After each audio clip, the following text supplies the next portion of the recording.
Bismillahirrahmanirrahim. Assalamualaikum warahmatullahi wabarakatuh. Innal hamdalillah nahmaduhu wa nasta'inuhu wa nastaghfiruh wa na'udzu billahi min syururi anfusina wa min sayyiati a'malina. May yahdihillahu fala mudhillalah wa may yudlilhu fala hadiyalah. Asyhadu an la ilaha illallah wa asyhadu anna Muhammadan abduhu wa rasuluh. Amma ba'du. Pertama, marilah kita panjatkan rasa puja dan puji syukur kita atas kehadirat Allah Subhanahu wa Ta'ala yang telah memberikan kita semua nikmat serta hidayahnya sehingga kita semua dapat melakukan aktivitas sehari-hari kita dengan keadaan sehat walafiat. Kedua kalinya, sholawat serta salam semoga tetap tercurahkan atas junjungan Nabi besar kita, Nabi Muhammad, yang telah menunjukkan jalan kepada kita dari jalan kegelapan menuju jalan yang terang benderang, yakni ad-dinul Islam.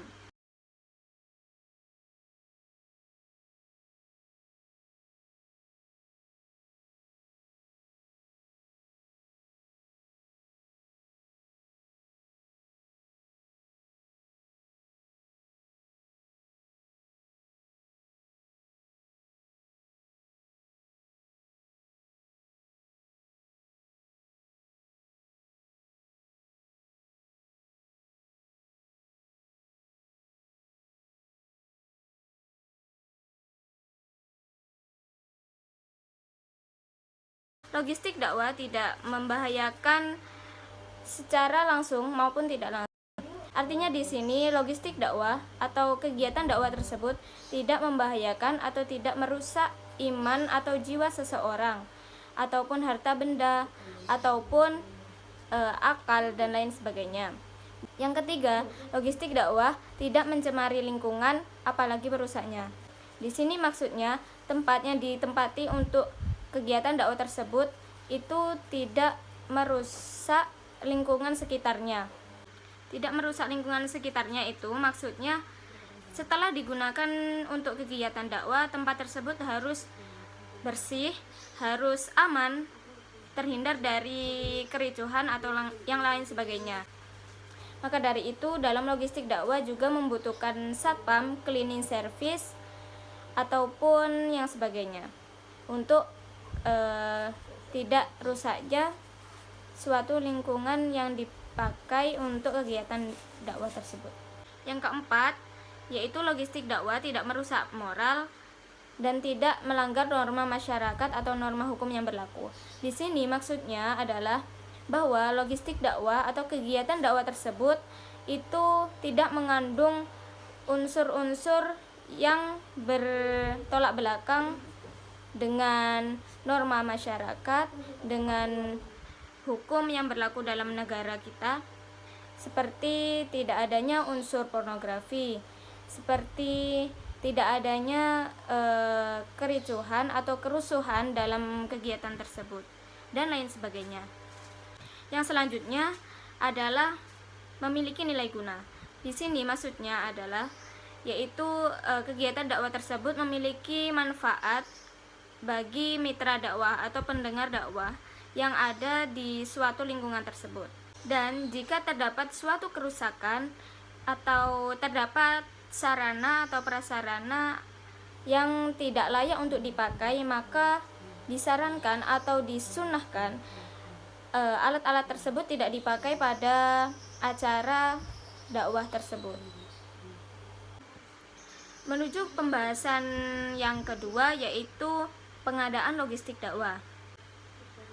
Dalam buku panduan mencegah korupsi dalam pengadaan barang dan jasa publik karya Adi Ardian Kustiadi dan Dwi Poto Kusumo halaman 2 dijelaskan bahwa pengadaan barang dan jasa itu sebagai procurement. Di sini maksudnya karena adanya kebutuhan terhadap suatu barang atau jasa, serta pelaksanaan dalam pengadaan barang itu sesuai dengan lingkup pekerjaan atau jasa lainnya. Macam-macam logistik dakwah di sini ada dua, yaitu yang pertama itu ada uang. uang di sini adalah untuk memenuhi suatu kebutuhan atau semua kebutuhan yang dibutuhkan dalam kegiatan dakwah.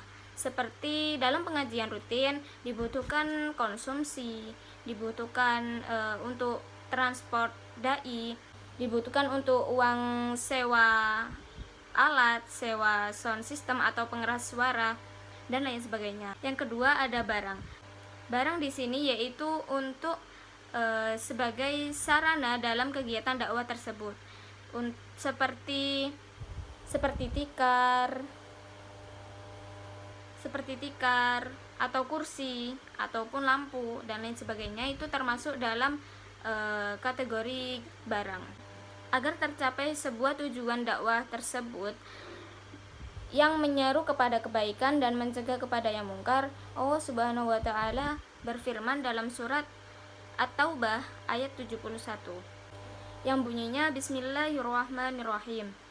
Wal mu'minuna wal mu'minatu ba'duhum awliya'u ba'd ya'muruna bil ma'rufi wa yanhauna 'anil munkari wa yuqimuna as-salata wa yu'tuna az-zakata wa yuti'una Allah wa rasulah. Ulaika sayarhamuhumullah innallaha azizun hakim.